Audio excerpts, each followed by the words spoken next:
In this video, I'm going to be reviewing the Marsback Zephyr Pro gaming mouse. A lot of you probably know this mouse as the mouse that has a fan inside of it, and I am so excited to review it today. I did this video a little bit differently and actually did the review in a voiceover rather than doing a live commentary so that people could understand what I'm saying better and the information felt a lot smoother while delivering it. With that being said, make sure to leave a like, subscribe, join my Discord, and let's get into it.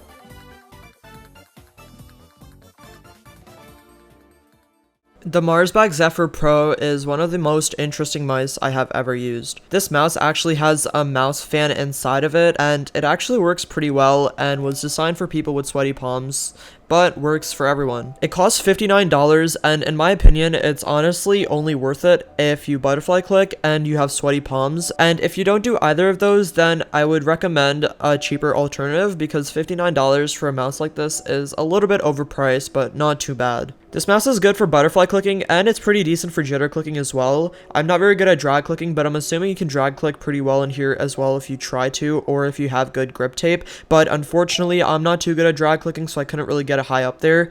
I was able to drag click a lot better with other RodeCap mice or the HyperX Pulsefire, but I can't really drag click too well with this mouse.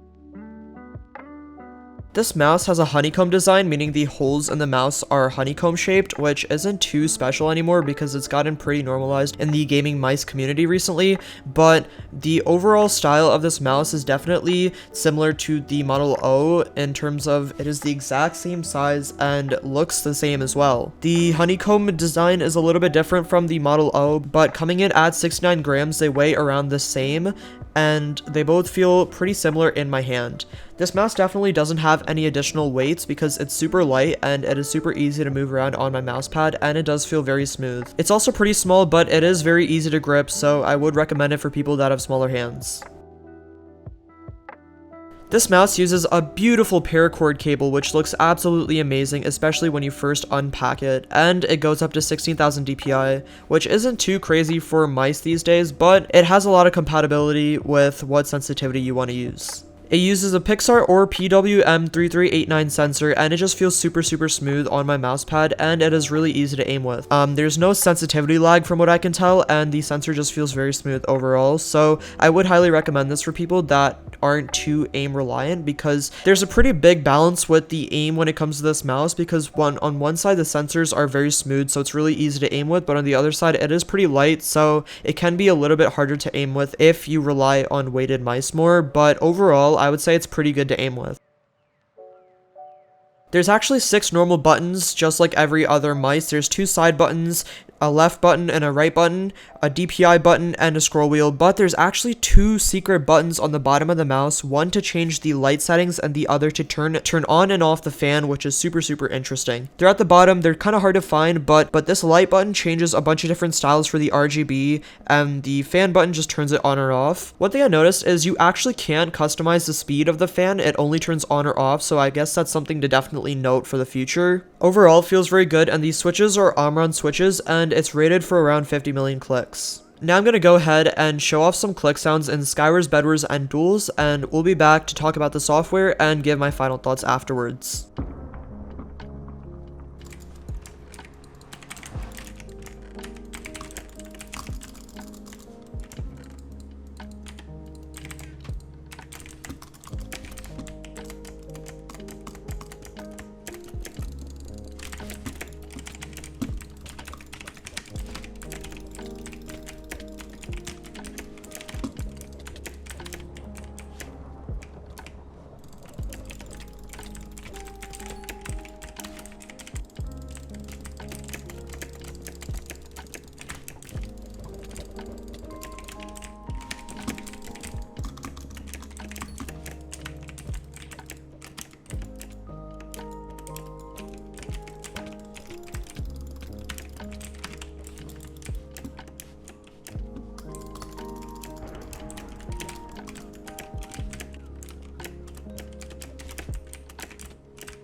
Now, the software is pretty easy to use. It seems very normal, nothing crazy. It doesn't look too great, but it seems like it works pretty well.